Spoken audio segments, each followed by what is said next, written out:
Ça fait, c'est le... Tu l'as vu sortir, c'est l'organe? C'est lui qui a la dame, c'est la zone... Le Vélo Club Clissonnais a organisé la Coupe de France VTT Trial Jeunes, à savoir les régionaux 1 et 2. Ils purent évoluer au pied du château de Clisson ainsi qu'au parc Henri IV, associant zones artificielles et naturelles pour le plus grand plaisir de nos compétiteurs.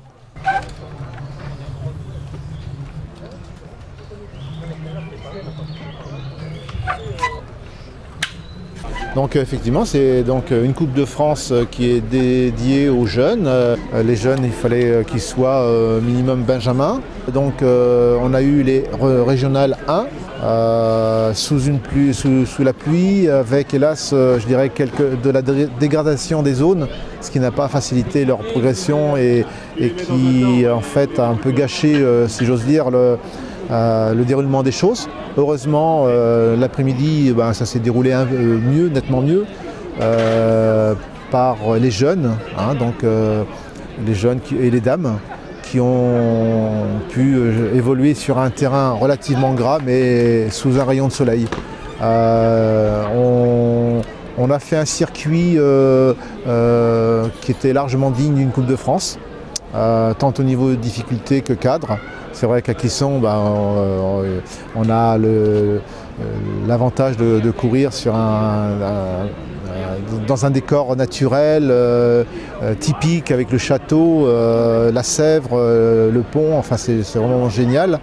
Et les retours qu'on m'a fait sont élogieux par rapport à ce cadre. Très rares sont les compétitions de trial qui se font intramuros. De cet ordre-là. Bien souvent, on s'en va dans des stations où il y a ce bout de nulle part et on n'a pas grand monde autour de nous. Là, on avait la chance d'avoir un public énorme. C'est signe quand même qu'il y a un intérêt par rapport à notre sport. Et il faut dire aussi que depuis de nombreuses années maintenant, on est habitué à organiser donc, des coupes régionales, qu'il commence à y avoir des habitués. Et que là, cette année, on a quand même bien communiqué pour, je dirais, attirer le public. Bon, pour ma part, je pense que c'est un pari gagné. Alors on va parler un petit peu de ces jeunes. D'une part, je dirais, malgré leur âge, jeunes bien entendu, vraiment hyper impressionnants et hyper techniciens. Ah bah oui, malgré leur jeune âge, ils sont tous issus d'écoles VTT, de milieux sportifs où ils suivent un encadrement, où ils ont une formation. Il est clair que même à 10, 12 ans, 13 ans, on n'en voit pas des jeunes comme ça, si j'ose dire, casse-pipe. Il faut qu'ils apprennent. Donc là, ils font quelques prouesses. Mais ça mène ces jeunes-là vers le haut niveau, tôt ou tard. Donc on a, je dirais, en France, un vivier de futurs champions qui, tôt ou tard, brilleront au niveau international, ça c'est sûr, c'est sûr. D'autant plus qu'ils ont des exemples à suivre.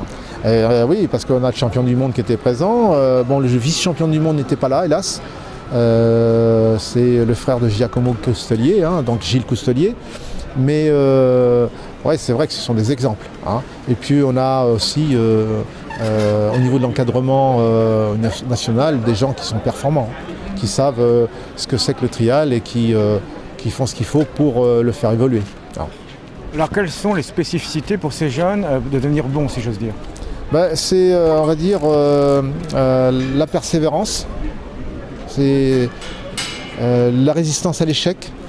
Il y a un premier aujourd'hui, mais il y a aussi un deuxième, un troisième, et qui rebondissent. Et c'est beaucoup de persévérance, beaucoup d'entraînement.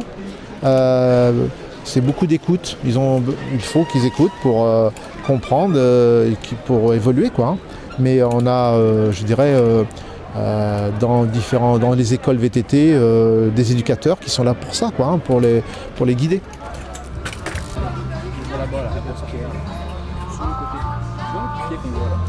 Concernant les résultats, premier, Romain Léonard du RDMC Bike Trial.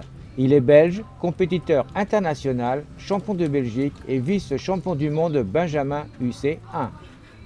Deuxième, Guilhem Saint-Paul de Cahors Cyclisme. Et troisième, Bastien Sanson du Vélosport Clissonnais. En R2, premier, Melvin Marcello de Passion Trial. Deuxième, Paul Brisset de Angers Cyclisme. Et troisième, Antoine Bénard. Le premier Clissonnais, Maxime Limousin, se classe sixième. En jeune, premier, Nathan Le Foll du West Sport Club. Deuxième, Thomas Jeu du VTT Orgelet. Troisième, Charles Charrier. Et le premier Clissonnais, Alain Richard, prend la 15e place. Et chez les dames, premier, Lucie Cavalier de la bicyclette. Deuxième, Julia Gisonneau du Cran Gevrier VTT. Et troisième, Margot Borelli du Essor Cycliste.